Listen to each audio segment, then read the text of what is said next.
All right, Abby, let's check out this backstroke.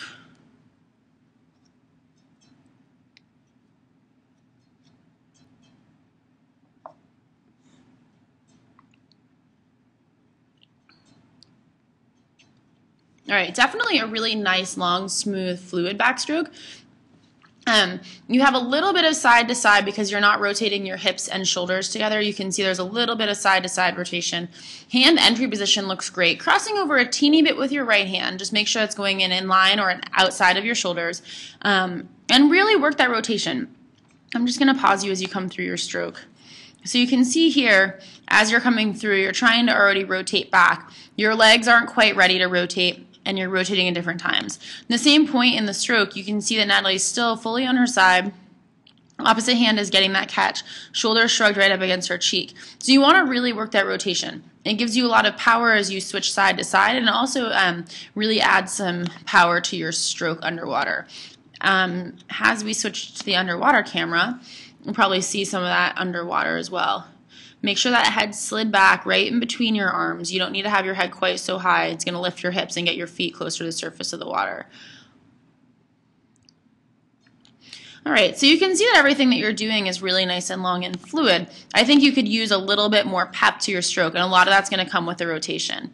The other thing is, look where you're finishing your stroke. This is the finish of your stroke, and you want to go into your recovery. But it's well off your hip, and so you're going to have to lift up through all this water in order to get your hand up to the surface to begin that recovery. I think this is really important because you don't want to have all the drag of having to lift your hand through the water. If you finish right on your hip and then you're doing the rotation, your hand's automatically going to go into recovery and you're not going to have to really think about it, nor are you going to have to work to get it into the recovery.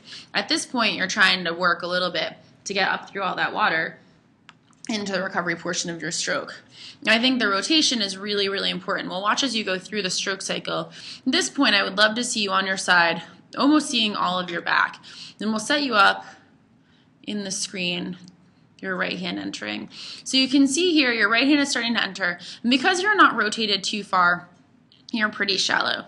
And we look at this picture of Ryan Lochte, and you can see that you guys are in, let's see if I can get you together. There you go. The same portion of your stroke, but very different parts in terms of what your body's doing. You can see he's almost laying on his right side, right hip is facing down towards the bottom, feet are totally turned towards the camera, hand is nice and deep getting that good catch. You're really, really flat, and so your catch is very shallow, and you're just not doing the switch side to side. So I'd really work that rotation, get comfortable on your side. Backstroke is really something that isn't swum on your back and is swum on the sides. So I think if you can incorporate that rotation, you're going to see some really fast and really immediate improvement.